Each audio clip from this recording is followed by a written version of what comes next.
is sitting on the bracket, and then you know that your beam is subjected to,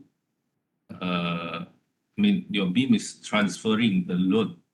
Your beam transferring the load to the column. So how the beam transfer is through the connection. So when there's a bracket over here, so your beam tend to shift the load from the flange to the bracket, and then from the bracket to the column. So meaning that there is a bearing, there's a bearing force between the beam flange and the bracket. Okay, so with this bearing force, there is a tendency that the web of the beam will buckle. Okay, the web of the beam will buckle. Okay, because of the bearing. Okay, because of the bearing force. And same here for the second pictures. You have a beam that's supporting a column. Okay, a beam, okay, in the middle or somewhere along the beam supporting a column. So this column bringing a concentrated load. The column is the concentrated load, and then the load will goes to the beam. So this concentrated load will try to compress the beam web. Okay, to compress the beam web. So same here, we have the web. The web is subjected to a force that has a tendency to buckle. Okay, it will buckle in the beam web. Okay, these two cases, you have to check for web buckling, web bearing, web buckling. And the bottom two figure here, okay, the two figure at the bottom, this is the case where you don't have to check for web buckling. Okay, or other similar case, you don't have to check for web bearing, web buckling. The first one here is beam to column connection connected sideways. It means a plate welded to the beam end and then bolted to the column flange. So in this case, you don't have to check for web bearing. There's no bearing force between the, no bearing force to the beam web, okay? Not to the beam web. To the column web maybe, but we don't check for column buckling. We don't check for column web buckling. So now we only focus on the beam design. So we don't focus on the column. Column web buckling, we only check when we design for connection. Okay, when we design for connection, then only we have to check for the column web buckling. Okay, and for the second picture here, this is beam to beam connection. So we have primary beam, we have secondary beam. So secondary beam normally connect to the primary beam using web angle. So the connection is between the web and then no bearing force. And no bearing force. Thus, don't have to check for the web bearing. Don't have to check for the web bearing. So what happens if web bearing or web buckling occurs? When the web bearing, web buckling occurs, is that your web will twist, will fail. And then once the web fail, consider your beam fail.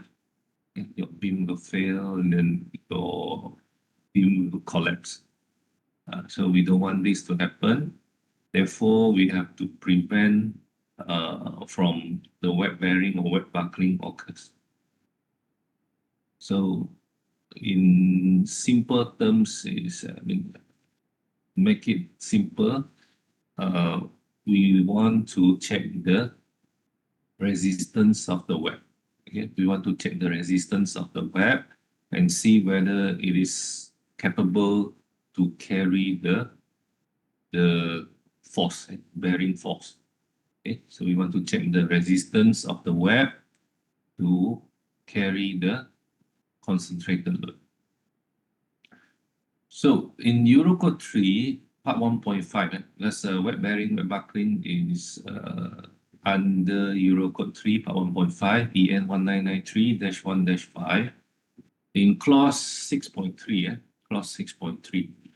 So it gives some examples, few examples on how to uh, check and how to check the resistance of the web. How to check the resistance of the web. Therefore, uh, in the code mentions how we can what are the cases the cases that we have to check for web bearing. Okay? Where the cases we have to check for web bearing, and then something that is not given in the code is the stiff bearing length. Okay? Stiff bearing length. You open up your Eurocode to show you.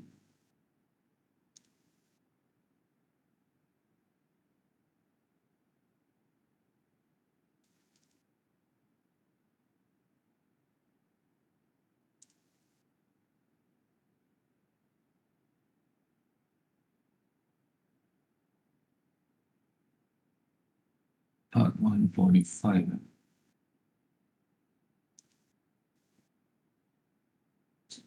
Cos 6.3. Okay, this is where we have to check. We can refer to check for the uh, bearing web resistance, the resistance of the web. So what is missing here? He only gives the uh, definition of stiff bearing length. What is stiff bearing length? And then the specific formula to calculate the stiff bearing length is not given. So the figures that I show here, actually not from Eurocode, not from the Eurocode. Because in Eurocode, it mentioned that these are the stiff bearing length. If you have these cases, these are the stiff bearing length. And then if you want to calculate, you can always refer to other code there. You can always refer to other code to get the formula.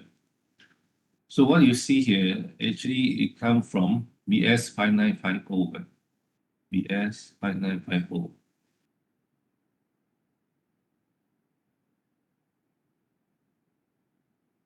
Okay, BS5950 is the British standard, British standard for steel design.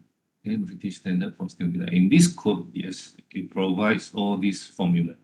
Okay, if you see all these cases, then you can refer to the formula here to calculate your stick bearing length. Okay, so why do we need stick bearing length? So we have to look at the formula first. So first we have to see uh, the, the main formula here. So to get the resistance of the web, we refer to Eurocode 3 part 1.5 clause 6.2. So clause 6.2 says that the web bearing resistance FRD is given by FYW times L effective times TW divided by gamma M naught. So FYW is the yield strength of the web. Okay, so it's the yield strength, Fy. And then L effective is the effective length for the web, subject to the transverse force. Okay, the effective length of the web. And then TW is thickness of the web. So what we have to calculate here is the L effective. Okay, because FYW we can get from the table 3.1. TW we can get from section properties, but L effective we have to calculate. We have to calculate. So to get the L effective, we have to get the chi. This symbol is called chi. Chi F times Ly. Okay, Ly. So Ly is the effective loaded length to SS. SS here is the stiff bearing length. Okay, SS here is the stiff bearing length. And then chi F is the reduction factor. So both you have to refer to Eurocode 3 part 1.5, clause 6.4 and clause 6.5. So 6.4 is the reduction factor. Okay, 6.5 is the effective loaded length to calculate Ly. So, okay, so to better understand this case, to better understand, then we go for example. We look at the example. So we have a beam, subjected to a concentrated load, a column. So our beam here is 457 by 152 by 74, and then supporting a column of size 152 by 152 by 23. And then this column is carrying a load of 47.8 kilonewton. 47.8 kilonewton. So we want to check uh, the resistance of the web. The resistance of the web. So, and underneath the column, we have a base plate. This base plate thickness is 10 mm. Base plate thickness 10 mm. Okay. So in this case, is a concentrated load come from the column. So if you look at the figure just now, okay, so this is the similar condition, similar condition. So to get the stiff bearing length, the formula is dc times 2t. D is the depth of the column, and t is the thickness of the base plate. So come back to this example. The stiff bearing length, okay, because our column size is 152. So you go to section property table, you will find the H. H is 152.4, and then thickness of the base plate is 10. So stiff bearing length is given by 172.4. Okay, stiff bearing length 172.4. So next we will calculate the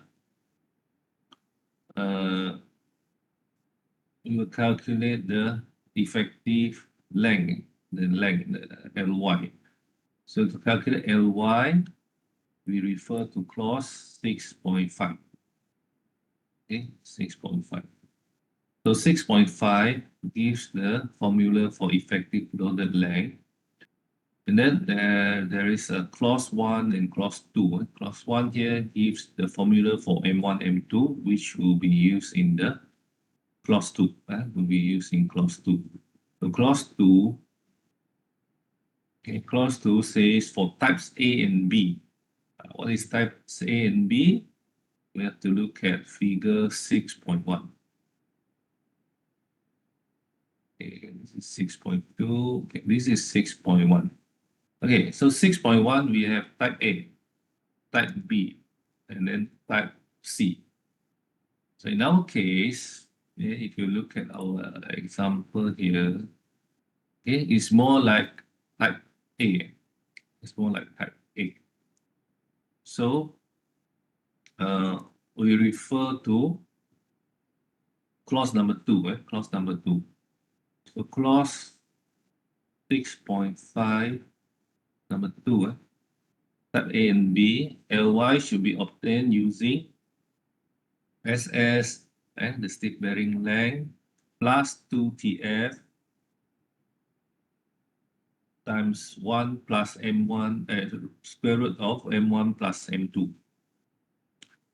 So stick bearing length we have calculated. TF is the thickness of flange of the beam, flange of the beam.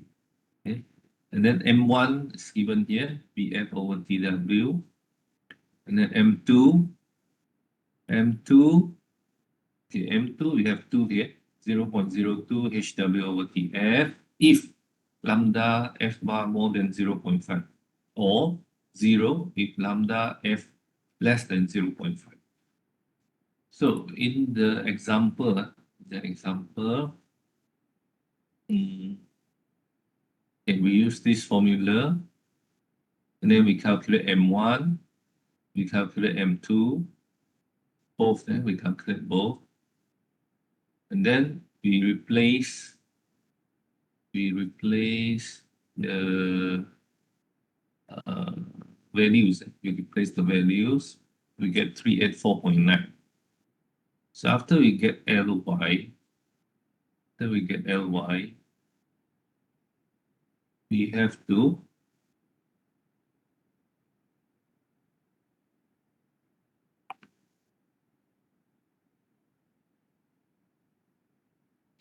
to calculate for the lambda f bar.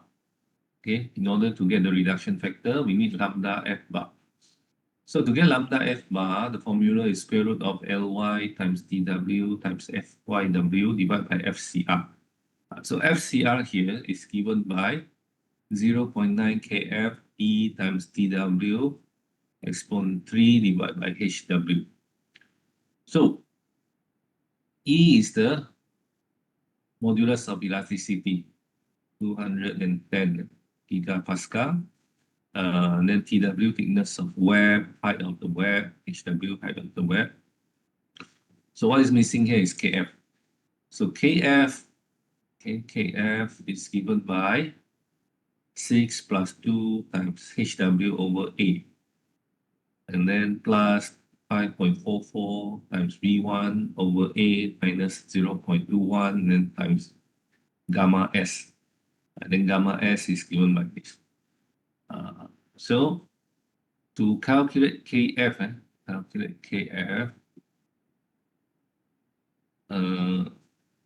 we can also referring to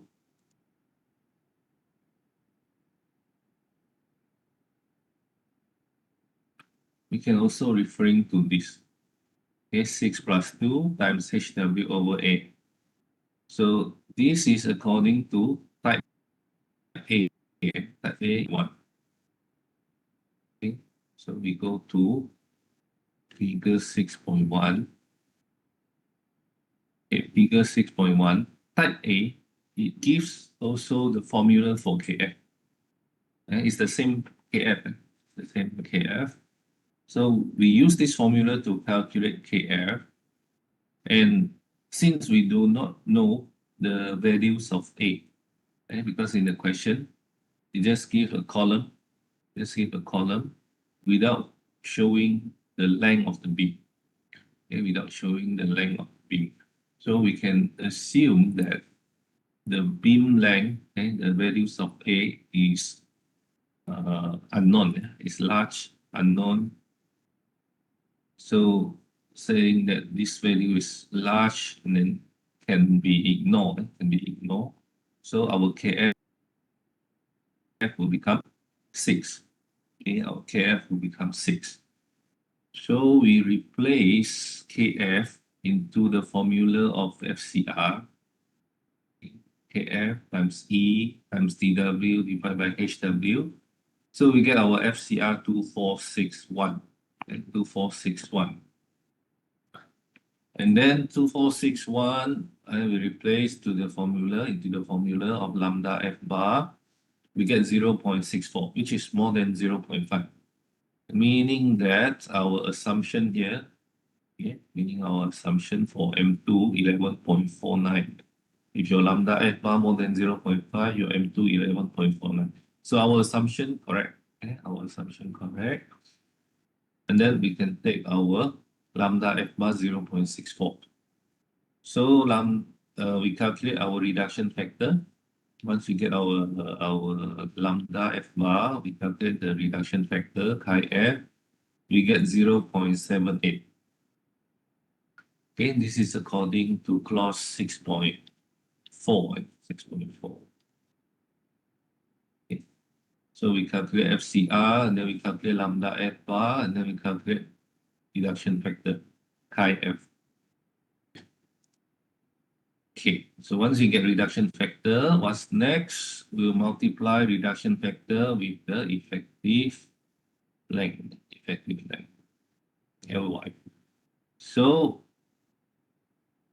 the effective bearing length, LEFF, is given by 300.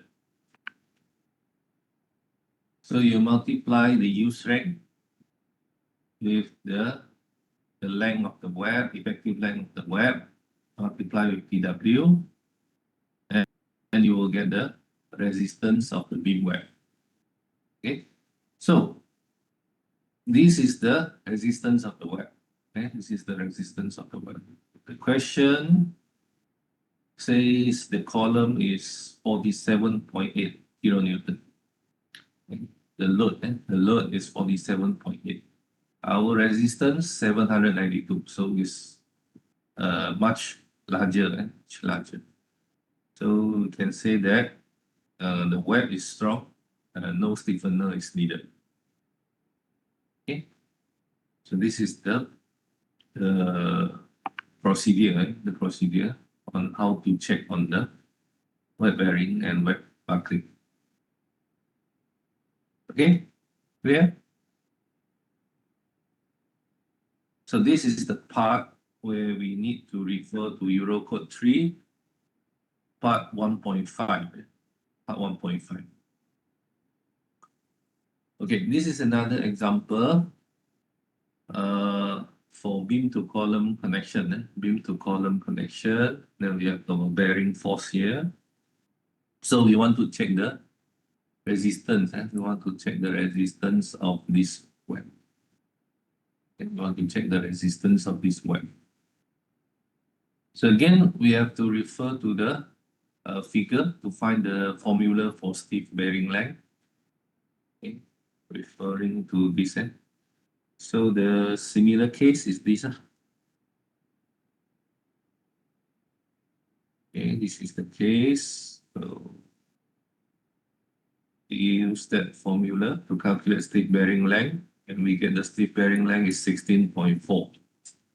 Okay, 16.4. Okay, so in the formula we have G. Okay, what is G? G actually is the gaps, the gaps between the beam and the column. So how to get the G value? Okay, let's say our beam here is 356 by 171 by 57. So we go to the section property table, 356, 171, 356, 171, and 57. Okay, 356, 171, 57. So you look at the diagram here. There is a C value here. You see? There is a C value here, which means this is the clearance, the end clearance. The end clearance should be provided. Okay?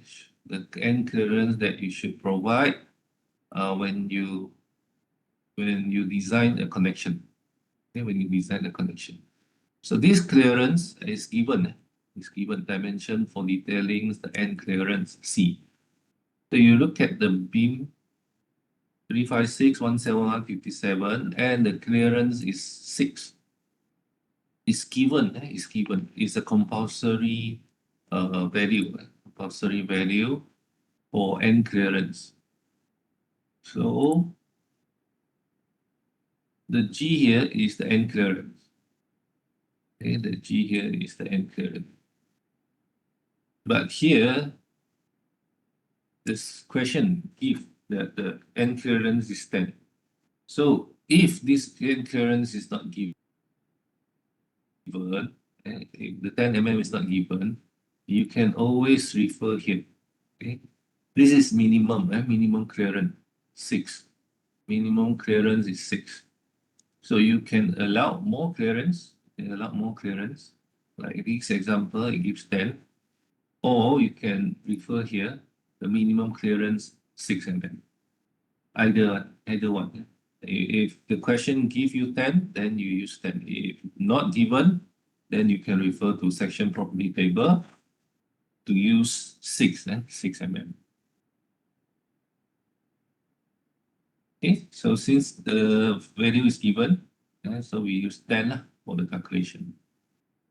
So our stiff bearing length here is 16.4, okay, more than 6. Okay. The minimum is 6. Minimum 6, but we provide 10, then it's okay. Okay, after that, we'll continue with the calculation of FRD, okay, the bearing resistance. So again, we look at the similar case, the similar case.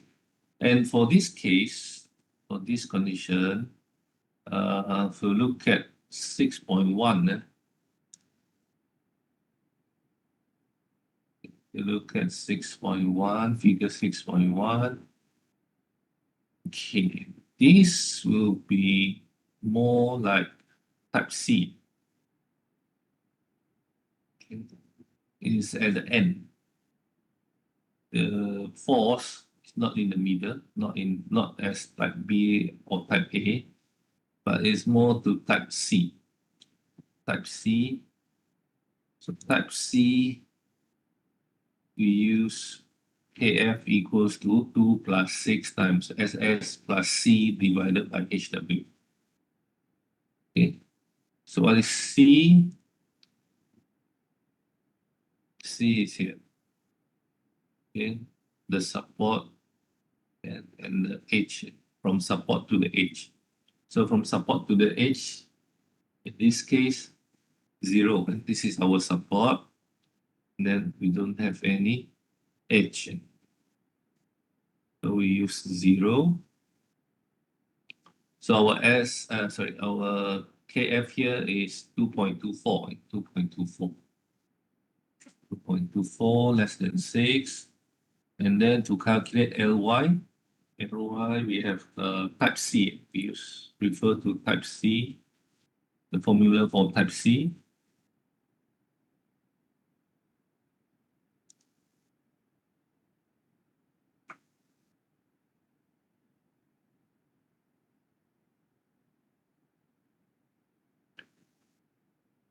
Okay, type C should be taken as the smallest value obtained from the AC1. AC1 is this. Equation 6.11 and 6.12, meaning that we have to calculate all the three formula we have to calculate and then choose the smallest value. Okay, this case we have to calculate all three and choose the smallest value. So we calculate the formula 1, formula 2, formula 3,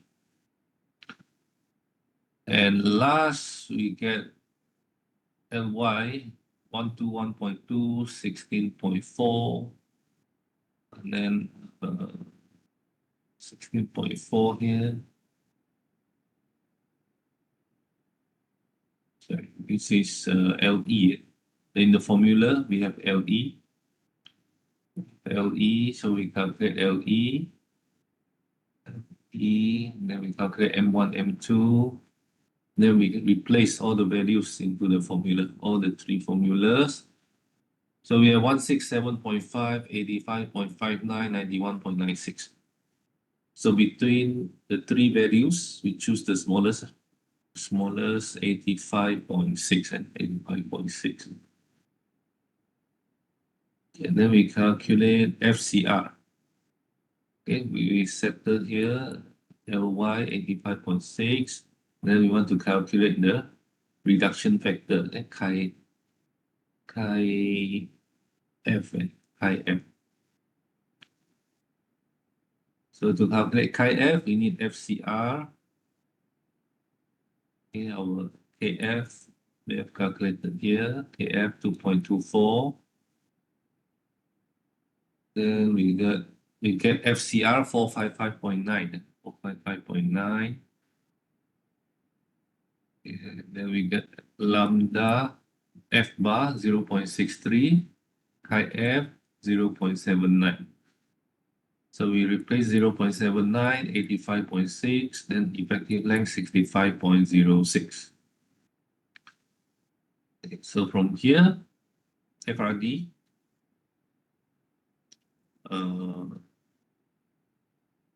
you get 135.85. So this is the bearing resistance of the web. The resistance of the web. So we come back to the question.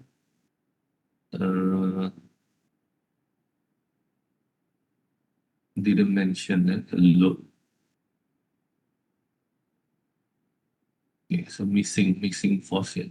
So assuming that the force from the beam is 124.3 and the resistance of the web is 135. So the web is adequate. No need to add stiffener. If let's say our web is not sufficient, let's say our web not sufficient,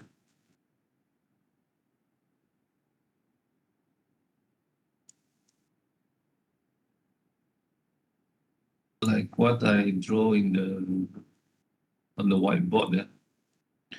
If the web is not sufficient, then we can add a steel plate.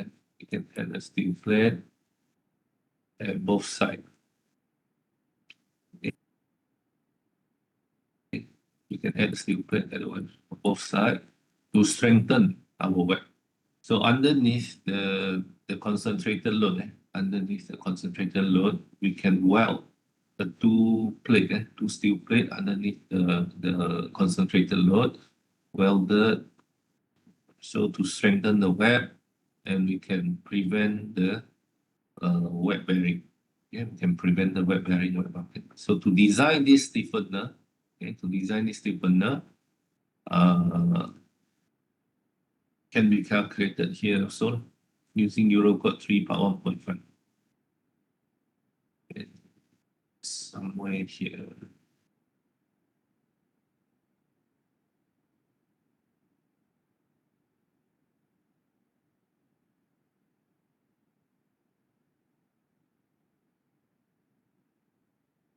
Yeah. So to design the stiffener, we refer in resistance to shear. Okay. We refer here. We calculate the web resistance, calculate the stiffener. But all this is not covered in the syllabus. If you want to learn this, you can take advanced steel design. And then we'll teach you how to design the stiffener. Okay, but it's referring to the same code, Euro code 3 part 1.5. Okay, so that's it for restrained beam. Any question?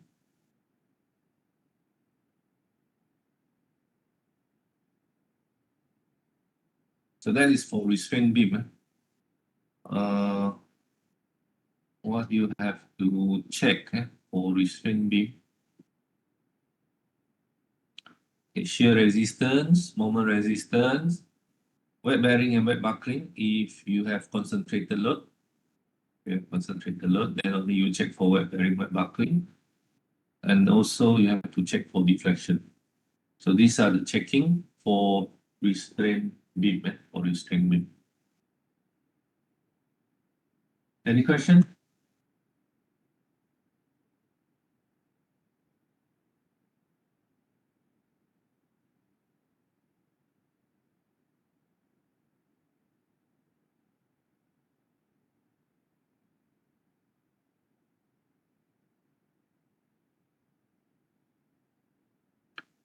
Okay, if no question, we have some time here. So I want you to do problem 3.1. So we have a fully restrained beam 457 by 191 by 67 UKB. It's intended to carry 25 kilonewton per meter of dead load, K, 25, and 10 kilonewton per meter of live load, QK, and QK 10. So the beam is simply supported and spanning over 6 meters. So the length of the beam 6 meters. Check the adequacy of the beam in terms of moment capacity, okay, the bending resistance, shear resistance, and deflection. So you just have to check all these three. moment resistance, shear resistance, and then deflection. So use steel of grade 275. Okay, try to do this now. Try to do this now. If you have a question, you can ask me.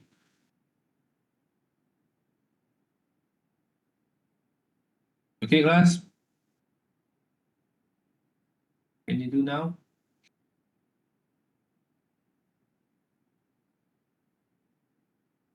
Okay.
Okay, class, how is everything?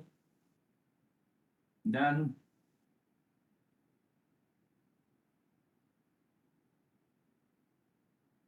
Class, are you still online?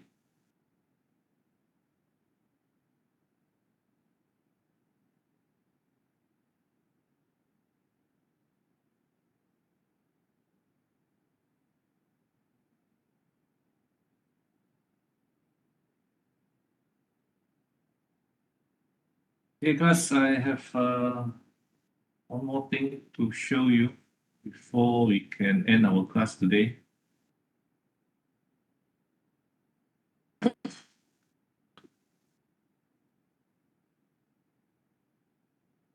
And class, can you see my screen? Yes. Okay, you see, I've uploaded the notes for chapter 1, 2, 3, 4 until 5.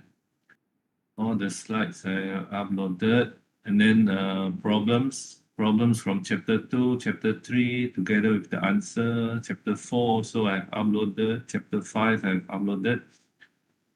So if you want to check the answer for problem 3.1, you can look at the document that I uploaded in e-learning. Okay, so there is assignment okay, for the assignment. Okay, for assignment, we have assignment for restrained beam, and then later on I will give assignment for unrestrained beam, and also assignment for column.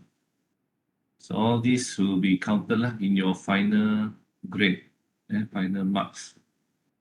Okay, so please complete all the assignment to avoid losing mark. Okay, so problem 3.1 just now is part of the assignment question.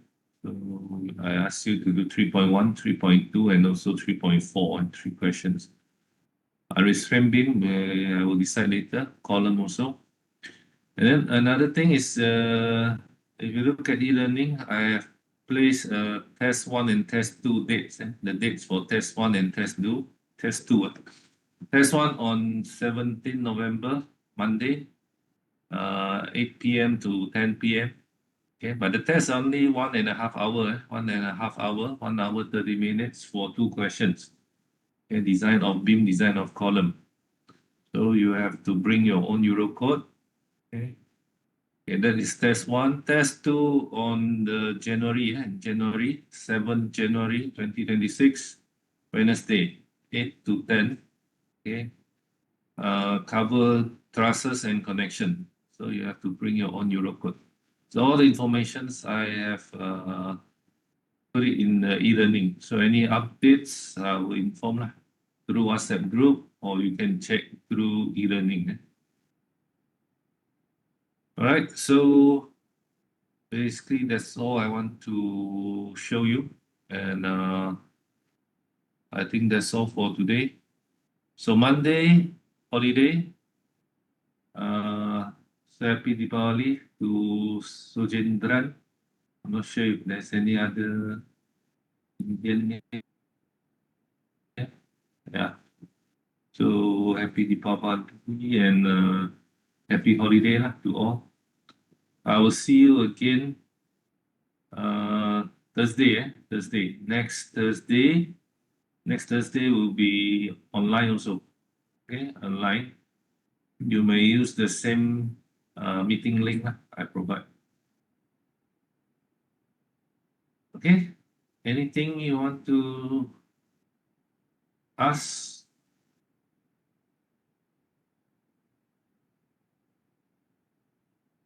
Nothing, eh?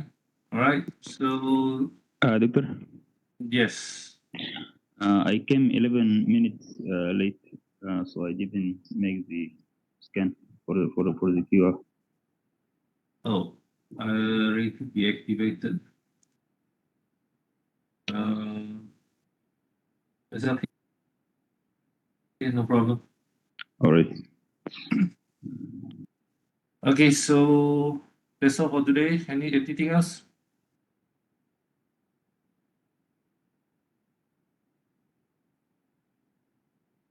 Okay, that's all.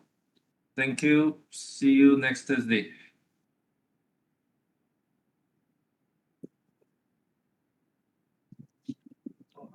You don't tell.